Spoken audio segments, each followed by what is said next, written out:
How and when does steel melt?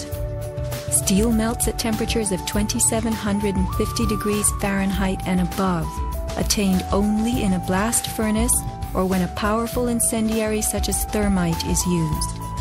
Steel or any substance that is burned will never become hotter than the temperature of the fire or heat applied to it.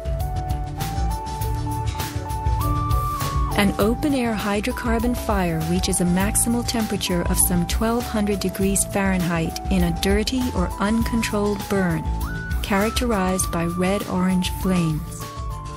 Red-orange flames are what we saw on September 11th. Even the fireball caused by the plane strike was red-orange.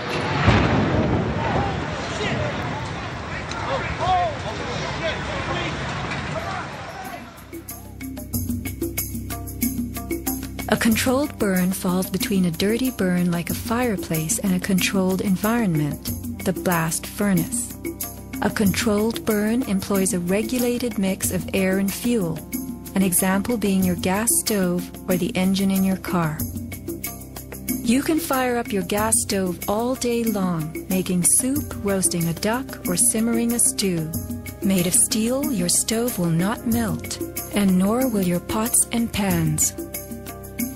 This is a kerosene heater designed for use in any ordinary house. The heater runs on jet-grade kerosene contained in this tank.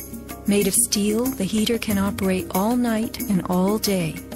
The kerosene fumes ignite and burn inside it, never causing even the smallest part of this heater to weaken or melt. Yet we were led to believe that these tremendous buildings, framed in steel and surfaced in aluminum, totally collapsed from small scattered fires and 90 minutes of smoke.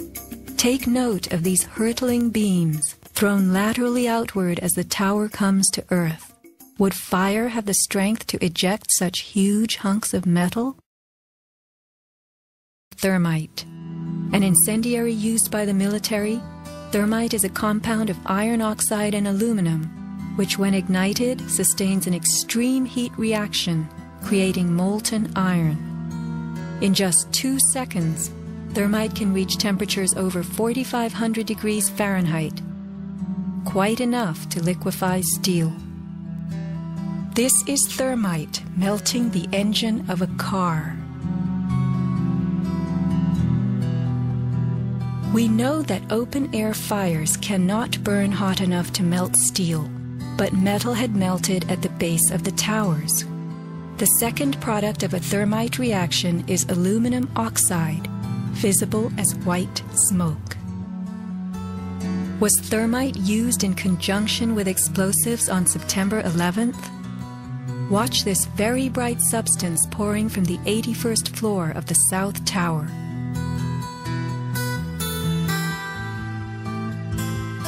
And white smoke appeared at the base of the building. Would this be aluminum oxide, the byproduct of a thermite reaction?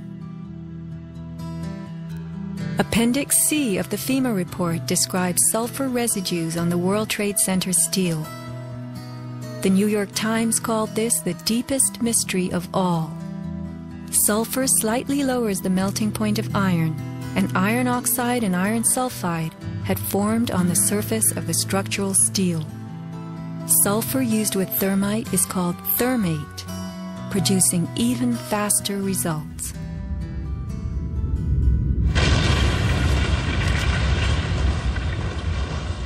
Let's look at what happens in the demolition industry. Taking down large structures requires preparation. Powerful explosives and heavy equipment are used in advance to weaken the foundation and bottom sections of a building before additional explosives and gravity bring the rest of it down. The words of a senior blaster. We blow the basement, all the columns in the basement. Then we crack it up at the top to get it started. We go every other floor, all the way down.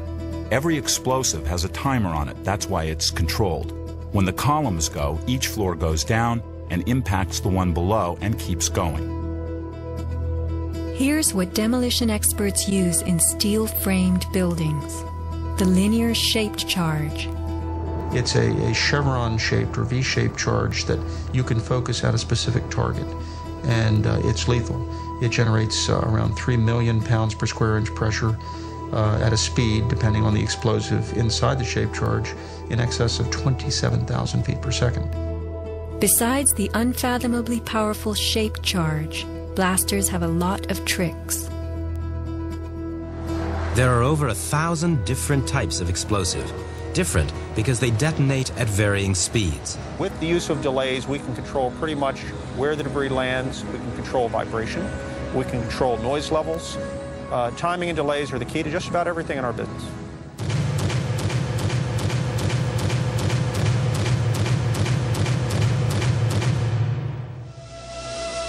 And what is the result?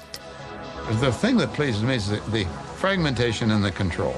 I wanted to take a building and break it up into millions of pieces and put it in this basement as artfully as we do it, and it works just like clockwork. So we've got it all down to a science. It gives me goosebumps to talk about it. These core columns were discovered after the collapse. The angled cut occurs in exactly the manner that shaped charges slice through steel beams to control the way they fall. Notice the hardened, once liquid metal. Was thermite used with the shaped charge? The job of the shaped charge is to cut steel H-beams. The way we do this is by cutting the beam at an angle, which, through a series of beams cut at the same angle, will tend to make the building shift over and walk. Let's look at the rubble of two 110-story buildings brought to the ground.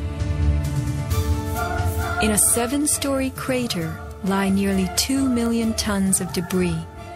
Had the basements not been blown out, where would 2 million tons have gone?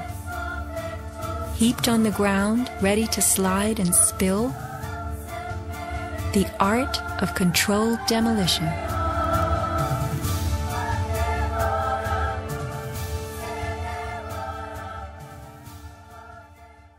The steel in dragon-like lengths and contortions spoke for itself, bent, deformed, without cracks.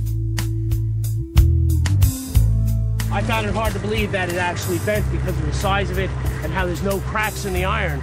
It bent without almost a single crack in it. It takes thousands of degrees to bend steel like this. Typically you'd have buckling and tearing on the tension side, but there's no buckling at all.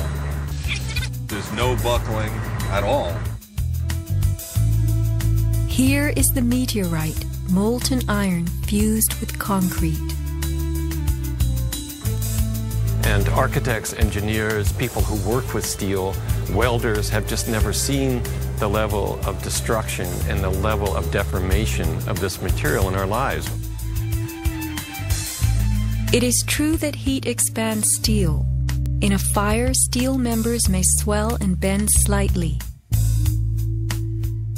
But this, how could these huge tangles have been created? The steel below the towers had melted at many thousands of degrees. Since metal conducts heat, were these twisted remains formed by high temperatures wicking their way through a gridwork of steel?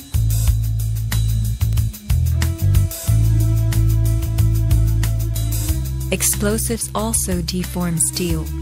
As they fire, gas pushes outward.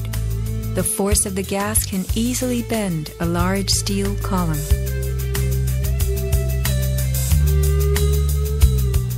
Two kinds of debris, huge shattered columns that could break a truck, combined with matter that was near pulverized. You have two 110-story office buildings.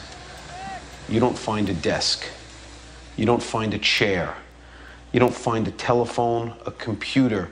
The biggest piece of a telephone I found was half of the keypad, and it was about this big.